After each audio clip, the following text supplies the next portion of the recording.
কলকাতা টিভিতে আপনাদের সকলকে স্বাগত। আপনাদের সঙ্গে রয়েছে আমি অঙ্কুর। আসছি এই মুহূর্তের গুরুত্বপূর্ণ খবরে।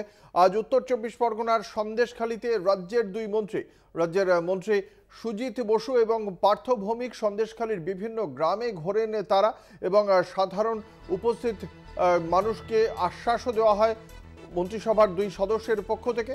গ্রামবাসীদের আশ্বস্ত করতে তৎপর ছিলেন তারা। স্পষ্ট ভাষায় তারা জানিয়েছেন সন্দেশখালীর মানুষের যে আন্দোলন, সেই আন্দোলনের পাশে দাঁড়িয়েছেন খোদ রাজ্যের মুখ্যমন্ত্রী মমতা বন্দ্যোপাধ্যায়। তাদের অভিযোগের যে সমস্ত অভিযোগ রয়েছে সেই অভিযোগের প্রতিকার করা হবে বলেও রাজ্যের মুখ্যমন্ত্রী আশ্বাস দিয়ে বার্তা দিয়েছেন তারা। একই সঙ্গে এর আগে শিবপ্রসাদ হাজরা, যিনি এই মুহূর্তে গ্রেপ্তার হয়েছেন, সেই শিবপ্রসাদ হাজরা গ্রেপ্তার করিয়েছিলেন স্থানীয় সিপিএম নেতা সুজয় মণ্ডলকে। সেই সুজয় মণ্ডলের সঙ্গেও সাক্ষাৎ করেন দুই মন্ত্রী। সুজয় মণ্ডল ঠিক কি বলেছেন, এই দুই মন্ত্রীর সঙ্গে তার কথা হওয়ার পর কি বলেছেন সুজয় মণ্ডল, আমরা শোনাবো দর্শকদের। হ্যাঁ, কথা বললাম, মানুষের অভাব অভিযোগের কথা শুনলাম, ওনারা শুনলেন, আমিও বললাম। যা যে সমস্যাগুলো ছিল সাধারণ মানুষের, সেই সমস্যার কথাগুলো বললাম। যে জমিগুলো, হ্যাঁ অ্যারেস্ট হয়েছিলাম আমি। অ্যারেস্ট হয়নি, আমাকে অ্যারেস্ট করানো হয়েছিল। এটা শিবু হাজরা করেছিল। সেটা ওই শিবু হাজরাই বলতে পারবে কি অভিযোগে আমাকে ধরানো হয়েছিল। হ্যাঁ হ্যাঁ। একই সঙ্গে দল ছেড়ে বেরিয়ে গিয়েছিলেন তৃণমূল কংগ্রেসের কর্মী সঞ্জিত দাস এবং তার উত্তম সর্দার এবং শিবু হাজরা। এদের উৎপাতেই তিনি দল ছেড়েছিলেন। তাকে দলে ফেরানোর উদ্যোগ নেওয়া হয়েছে দুই মন্ত্রীর পক্ষ থেকে।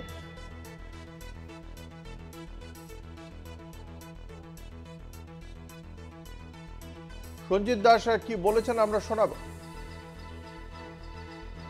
দাদা, আপনার যে অভিযোগ সেটা আপনারই দলের দিকে, কেন? মানে শুনুন, আমরা দলটাকে নিয়ে এসেছিলাম অনেক কষ্ট করে নিয়ে এসেছিলাম এখানটায়, কিন্তু আমাদের দল, আমাদের যারা নেতৃত্ব দিয়েছিল তারা আমাদের সম্মানটুকু দেয়নি আমাদের।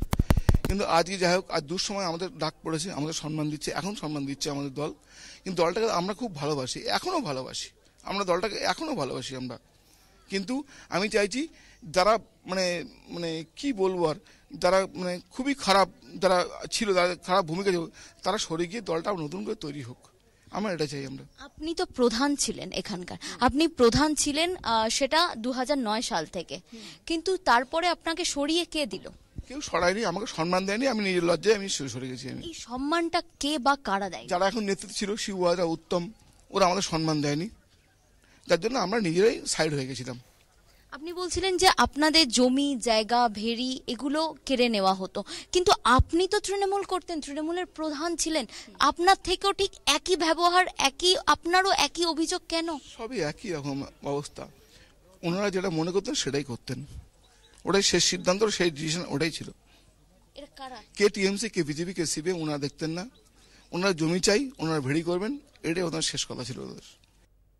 করেছে উনি যা সমস্যা, দুজন মন্ত্রী আপনাদের যা সমস্যা ওনারা দুজন এসেছিলেন, বলেছে, দেখেছে, এবং সেই সমস্যা সমাধানের পথ ওনারা বের করে দেবেন কথা দিয়ে গেছে আমাদের সামনে। গ্রেফতার করেছিল সুজয় মণ্ডলকে, কেন গ্রেফতার করলো? সেটা আইনের ব্যাপার, সেটা ঠিক বলতে পারছি না। সেটা শিবু হাজরার পক্ষ থেকে কোনো একটা কেস হয়েছিল, সেই এগনেস্টেই ওনাকে গ্রেফতার করেছিল। একটা জিনিস বলুন, দলটা আপনারা করেন, সেই দলের লোকই, সেই দলের লিডারই আপনাদেরকে গ্রেফতার করাচ্ছে, কেন এটা? হতে পারে, সবাই তো ভালো না, সবাই তো মমতা ব্যানার্জির মতো না, সবাই সব খবর তো মমতা ব্যানার্জি পায় না, এই জন্য এই সমস্যাগুলো হচ্ছে। আমরা লিডাররা এসেছিল, ওনাদেরকে বললাম, ওনারা দিদির কাছে এই রিপোর্টটা দেবেন, দিদি নিশ্চয়ই সুরাময় করবে। যে ক্ষোভ তৈরি হয়েছিল তোমাদের মধ্যে, সেই ক্ষোভটা কি কোথাও গিয়ে একটু মিটলো আজকে সুজিত বসু পার্থ ভৌমিকার সাথে? ক্ষোভ মিটবে, সাধারণ ক্ষোভ বলতে তো আমাদের কিছু না, সাধারণ মানুষের মায়েদের ক্ষোভ, সমস্ত চাষিদের ক্ষোভ, আদিবাসী মায়েদের ক্ষোভ, তারা তাদের সমস্যার সমাধান যদি পেয়ে যায়, সমস্যার সমাধান হয়ে গেলে নিশ্চয়ই মিটে যাবে। দলের উপরে, লিডারদের উপরে, মমতা ব্যানার্জির উপরে ভরসা রাখলাম। একই সঙ্গে একগুচ্ছ অভিযোগও জমা পড়েছে, সেই অভিযোগের প্রেক্ষিতেও প্রশাসনের পক্ষ থেকে পদক্ষেপ করা হবে বলে জানিয়েছেন দুই মন্ত্রী। কি বলেছেন আজকে সাংবাদিকদের মুখোমুখি হয়ে পার্থ ভৌমিক এবং সুজিত বসু, আমরা শোনাবো। বলছি, কোনো মানুষের যদি কোনো জমি কেড়ে নেয়, সেই জমিটা ফেরত দেওয়ার ব্যবস্থা সরকার করবে এবং অলরেডি সেই প্রসেস চলছে। ইতিমধ্যেই 258টার মধ্যে অভিযোগের মধ্যে 100টা শর্ট আউট হয়েছে, আর খেলার মাঠ দখল হয়ে গেছিল সেগুলোকে ফিরিয়ে দেওয়া হয়েছে।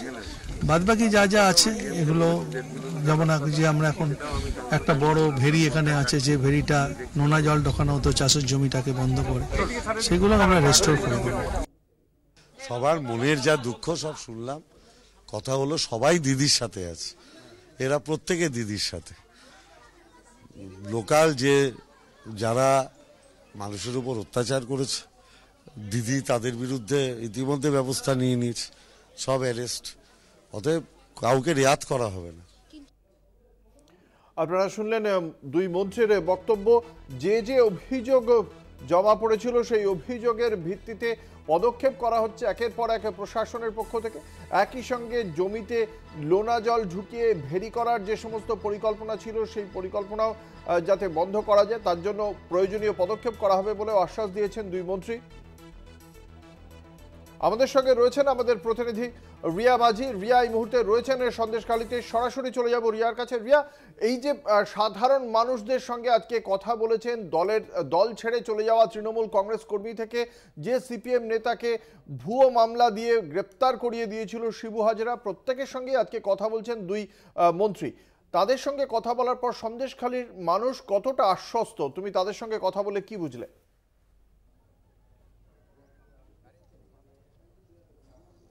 অঙ্কুর, প্রথমেই তোমাকে জানিয়ে রাখবো যে আমি তোমার প্রশ্নে আসবো, কিন্তু তার আগে জানিয়ে রাখবো এই মুহূর্তে আমি যেখানে দাঁড়িয়ে রয়েছি আমার ক্যামেরা পার্সনকে বলবো যে এই বাঁধটার ছবি তোমাকে একবার দেখানোর জন্য। এই যে বাঁধ, সেটাকে কিন্তু যেটা জানানো হচ্ছে, সুজিত বসু তিনি নিজে বললেন যে এই বাঁধ কাটার কাজ শুরু করা হবে আর 1-2 দিনের মধ্যে, কারণ এটা ইল্লিগাল ভাবে করা এই বাঁধ এবং সেই কারণের জন্যই এই বাঁধ কাটার কাজ শুরু করে দেওয়া হবে। এবং যেটা পাশাপাশি যে ভেড়িগুলো রয়েছে সেখানে বলছে যে শিবু হাজরার সেই সব ভেরি এবং একই সঙ্গে উত্তম সর্দার। আমার ক্যামেরা পার্সনকে বলবো মনু একটু এই সাইডে আসার জন্য, কারণ আমরা ফলো করব সুজিত বসু পার্থ ভৌমিককে। এবং তোমাকে যেমনটা আমি জানাচ্ছিলাম যে এই যে জায়গা সেটা কাটা হবে, সেই বাঁধ কেটে ফেলা হবে, যেটা জানালেন সুজিত বসু, তিনি জানালেন। এবং তুমি দেখতে পাচ্ছ যে সুজিত বসু তিনি কিন্তু বিভিন্ন গ্রামে গ্রামে ঘুরছেন। আমি একটু কথা বলবো দাদা আপনার সঙ্গে যে এই ভেরিগুলো কার এই ভেরিগুলো কোন ভেড়িগুলো? ভেড়িগুলো আশেপাশে রয়েছে, এইটা কি এই যে উত্তম বা শিবু এদের কারণ? না না না, এটা হচ্ছে কি আমাদের পাবলিকের। আপনাদের কোনো জমি জায়গা নিয়েছে? হ্যাঁ হ্যাঁ, আমাদের জমি। উত্তম সর্দার। এই যে যেটা বাঁধ বলছে এটা ইল্লিগাল বলছে, এটা ভেঙে ফেলার কাজ শুরু করা হবে। ভেঙে ফেলা বলতে গেলে কোনটা, ইরিগেশন বাঁধ না এইটা? এই যে ইরিগেশন বাঁধ আছে যেটা ইল্লিগাল বাঁধ বলা হচ্ছে। লিগাল বাঁধ বলতে গেলে কি তাহলে কি নদীর বাঁধ না? এই লিগাল বাঁধ বলতে গেলে ঘেরির বাঁধ। ইল্লিগাল বাঁধ যেগুলো তুমি দেখতে পাচ্ছ, তোমাকে আমি আরো একবার জানিয়ে রাখবো যে উত্তম সর্দার, হ্যাঁ একদমই তাই, উত্তম সর্দারের যেসব ভেড়িগুলো রয়েছে যেগুলো তার নিজের নয় লোকের থেকে ছিনিয়ে নেওয়া, সেই সব ভেড়ি কিন্তু এই যে বাঁধ তৈরি করা হয়েছে সেই বাঁধ আর আগামী 2 দিনের মধ্যে কাজ শুরু করা হবে এগুলো ভেঙে ফেলার। পাশাপাশি একটা বিষয় তুমি যে প্রশ্নটা আমায় করেছিলে আমি সেটাতে আসবো, যে যেটা দেখা যাচ্ছে যে যারা দলে ছিলেন সে পঞ্চায়েত প্রধান থেকে আরম্ভ করে এবং পাশে সুজয় মণ্ডল তিনিও যেমনটা বলেছেন, বা সঞ্জিত দাস তিনি প্রধান ছিলেন, তিনিও যেমনটা দাবি করেছেন বা তার যে অভিযোগ যে তিনি দলে থাকতে পারেননি কারণ এই শিবু এবং উত্তম এদের যেভাবে অত্যাচার বা শেখ শাহজাহানের যেভাবে অত্যাচার, সেই কারণের জন্য তারা থাকতে পারেননি, সেই কারণের জন্য দল ছাড়তে বাধ্য হয়েছে। তাকেও কিন্তু আশ্বাস দিয়েছে সুজিত বসু এবং পার্থ ভৌমিক তার সাথেও কথা বলেছে সেই সঞ্জিত দাসের সঙ্গে, তাকে দলে ফিরিয়ে নেওয়ার যে ব্যবস্থা সেটা করবেন বলেছে এবং সেটা খুব দ্রুত করবেন। এবং সুজয় মণ্ডল, যেটা দেখা গেল যে তিনি প্যারা টিচার, তার বাড়িতে হামলা হয়েছিল, তাকে গ্রেপ্তার করানো হয়েছিল এবং যেটা বারবার বলছে যে শিবু উত্তম এদের অত্যাচারে বা এরাই গ্রেপ্তার করিয়েছিল। এবং সেই যে সুজয় মণ্ডল যে কিনা গতকালকেই ছাড়া পেয়েছে, তার সঙ্গে তার বাড়িতে সরাসরি গেলেন সুজিত বসু পার্থ ভৌমিক এবং তাছাড়াও একাধিক জায়গায় তারা ঘুরলেন এবং এবং যত ইল্লিগাল জিনিস আছে, যেমন এই বাঁধের ওপরে আমি দাঁড়িয়ে আছি, এটা ইল্লিগাল বলেছে এবং এইটা যে ভেঙে ফেলার সেই কাজ শুরু করা হবে।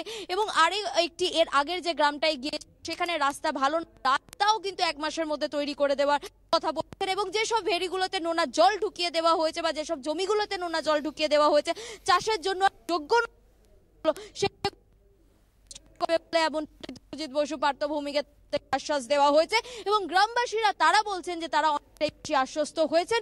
তারা তবে যতদিন না হচ্ছে তারা কিন্তু খুব একটা ভরসা যে রাখতে পারছেন এমনটা নয়, কারণ তারা বলছেন যে যেভাবে এই শিবু বা উত্তর অত্যাচার করেছে সেই কারণের জন্য তারা আর কারোর উপরেই ভরসা করতে পারছেন না যতদিন না এই কাজ হচ্ছে। তবে কেউ কেউ বলছেন যে তারা, তবে তোমাকে জানাবো যে সুজিত বসু এবং পার্থ ভৌমিক যেটা একদম যে সন্দেশখালীর পাড়ায় পাড়ায় তারা গেলেন এবং বিভিন্ন যারা রয়েছেন গ্রামবাসীরা তাদের হাত ধরে তাদের সাথে কথা বলেছে, তাদেরকে আশ্বাস দিয়েছে যে যা হওয়ার হয়ে গেছে। শেষ পর্যন্ত দুই মন্ত্রিসভার 2 সদস্য তাদের আশ্বাসে সন্দেশখালী কতটা শান্ত হয়। আমাদের সঙ্গে ছিলেন আমাদের প্রতিনিধি রিয়া মাঝি। ধন্যবাদ রিয়া।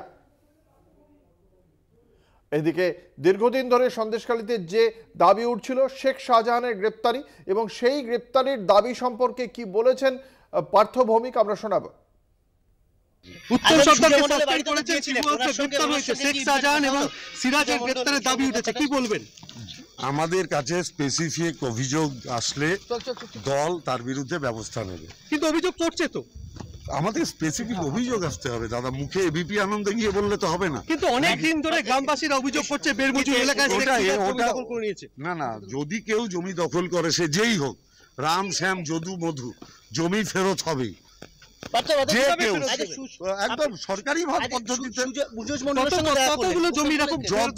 যত অলরেডি 258টা অ্যাপ্লিকেশন জমা পড়েছে, 100টা সলিউশন হয়ে গেছে। এই যে সরকারি খাল দখল করে ভেড়ি তৈরি করা যেত না, আইনানুগ কোনো ব্যবস্থা নেবেন?